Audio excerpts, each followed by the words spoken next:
What up, good people? We've got a major Halloween the Game update because there's finally a lot more information to discuss. Between the pre-order bonuses, the newly revealed single player mode showing during the future game show, and a brand new playable character joining the roster, Halloween the Game is starting to give fans a much more clear picture of what to expect when the game launches. Let's start with the pre-order content.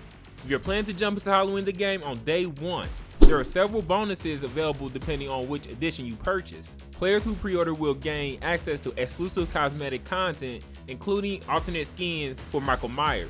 Two of the most notable outfits revealed so far are Phantom Myers and the Inmate Myers skin, both offering unique looks for Michael Myers. The Phantom Myers will not be available to purchase separately as stated on the Halloween Game pre-order page. In addition to the cosmetic, players who purchase Digital Deluxe Edition will receive early access, allowing them to play before the official launch date that is set for September 8th. They will be able to play on September 4th instead. The Digital Deluxe Edition also includes 2 additional playable hero characters, giving players even more options when they enter Haddonfield as a hero. While cosmetics don't affect gameplay, it's good to see the developers provide a decent amount of bonus content for players who choose to support the game early. My fear is that the front load of content is good, but after release, will the content flow start to diminish?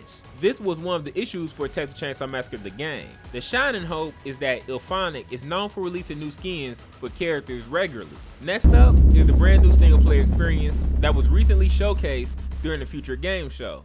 This mode appears to be a story-driven campaign consisting of 6 chapters that takes players through events inspired by Halloween the franchise. Based on the footage shown, the campaign looks fairly linear in structure, but players still will have the opportunity to alter their approach and attack strategies throughout each chapter. The game also features cinematic cutscenes that help the story move along, and during each chapter, you will have a narrative voiceover directed by Dr. Loomis. One thing that stood out during the gameplay reveal was the overall movement and presentation.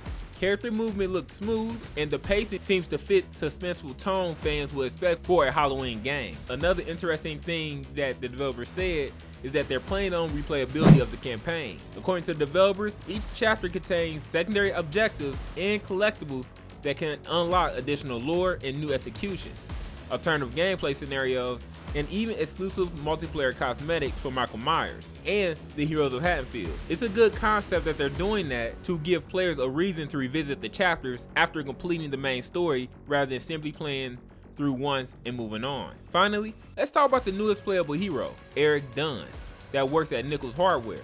With his addition, players will now have 8 heroes to choose from when jumping into multiplayer matches.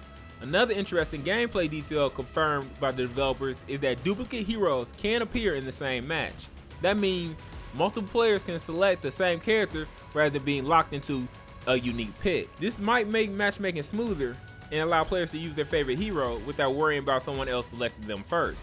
This is always a catch-22 though. If there is a certain character that plays slightly more efficient than another, then we could see a meta unfolding early on post-release. I'm not sure if I am a fan of the multiple characters be on the same map concept, but it would depend on how they plan on keeping heroes balanced and not one character able to overpower Michael Myers. Overall, Halloween the Game continues to show some promising signs. The pre-order bonuses provide additional content for early adopters. The 6-chapter single player mode looks like a meaningful addition beyond multiplayer, and the growing hero roster gives players more options. With more gameplay details continuing to emerge, it's becoming easier to see the direction the developers are taking with this project. Let me know down in the comment section what you're most excited about so far. The single player campaign, the new heroes, or finally getting your hands on Michael Myers in multiplayer.